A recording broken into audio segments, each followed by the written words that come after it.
नमस्कार दोस्तों। महादेव द्वारा श्री गणेश के मस्तक काटने के विषय में तो हम सभी जानते हैं, किंतु इस विषय में एक प्रश्न आता है कि आखिर उन्हें ऐसा करना क्यों पड़ा। महादेव तो त्रिकालदर्शी हैं, फिर उन्हें कैसे नहीं पता कि श्री गणेश उनके ही पुत्र हैं। वास्तव में महादेव ने श्री गणेश का मस्तक एक श्राप के कारण काटा था। ब्रह्म वैवर्त पुराण के अनुसार राक्षस राज सुकेश के पुत्र माली और सुमाली ने महादेव से वरदान प्राप्त किया कि किसी भी विपत्ति में एक बार उन्हें उनकी सहायता के लिए आना होगा। महादेव ने उन्हें वरदान दे दिया। उस वरदान से उन्मत्त होकर माली और सुमाली ने स्वर्ग पर आक्रमण कर दिया। उन्हें रोकने के लिए स्वयं भगवान सूर्य नारायण युद्ध क्षेत्र में आए और उनके बीच घोर युद्ध हुआ।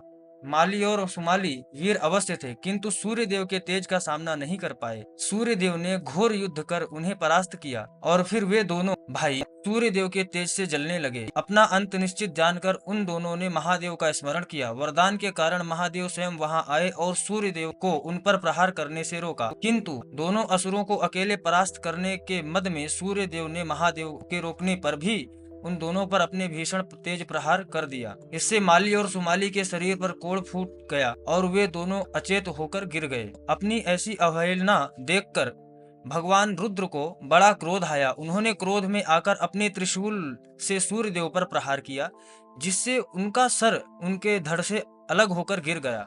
सूर्य देव मृत होकर भूमि पर गिर पड़े, जिससे समस्त संसार में अंधकार छा गया। उधर जब परम पिता ब्रह्मा के पौत्र और महर्षि मरीच के पुत्र महर्षि कश्यप ऋषि ने ये देखा कि महादेव के प्रहार से आदित्यों में से एक उनके पुत्र सूर्य की मृत्यु हो गई है, तो वे अत्यंत क्रोधित हो गए। उसी क्रोध में प्रजापति कश्यप ने महादेव को श्राप दे दिया कि जिस प्रकार आपने मेरे पुत्र का मस्तक काटा है, एक दिन आपको स्वयं अपने हाथ से अपने पुत्र का मस्तक काटना होगा। अपने मृत पुत्र की पीड़ा जैसे मैं आज भोग रहा हूँ, आपको भी भविष्य में वही पीड़ा भोगनी होगी।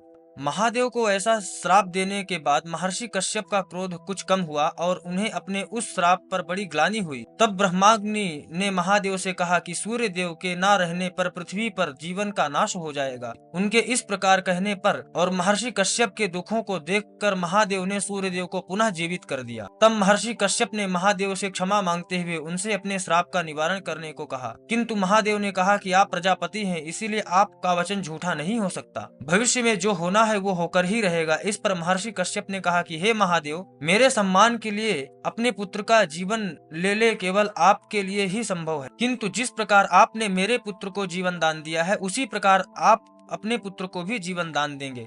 इस पर महादेव ने उन्हें अपनी स्वीकृति दे दी। इसके बाद महादेव ने माली और सुमाली को भी चेतना प्रदान की। उन दोनों ने अपने शरीर पर उत्पन्न कोढ़ से मुक्ति दिलाने की प्रार्थना की। तब ब्रह्मा जी ने कहा कि जिसके प्रहार से ये कोढ़ उत्पन्न हुआ है, वही तुम्हें इससे मुक्ति दिलाएंगे, अतः सूर्य देव की आराधना करो। तब दोनों भाइयों ने सूर्य देव की तपस्या की और अंततः उस कोढ़ से मुक्ति पाई। आज भी ऐसी मान्यता है कि सूर्य देव की किरणों में कोढ़ को नष्ट करने की शक्ति होती है। महर्षि कश्यप के उसी श्राप के कारण महादेव को अपने ही पुत्र श्री गणेश का मस्तक काटना पड़ा था। हालांकि बाद में उन्होंने उनके धड़ पर हाथी का सिर रखकर उन्हें जीवित कर दिया था। इसी से श्री गणेश गजानन नाम से विख्यात हुए। श्री गणेश का सर कटने के बाद वो कहाँ है, इसके बारे में विस्तार में बताएंगे अगले पार्ट में। आगे और भी जानकारी चाहिए हो तो आप कमेंट करिए और बताइए किस प्रकार से और किस चीज से रिलेटेड आपको जानकारी चाहिए।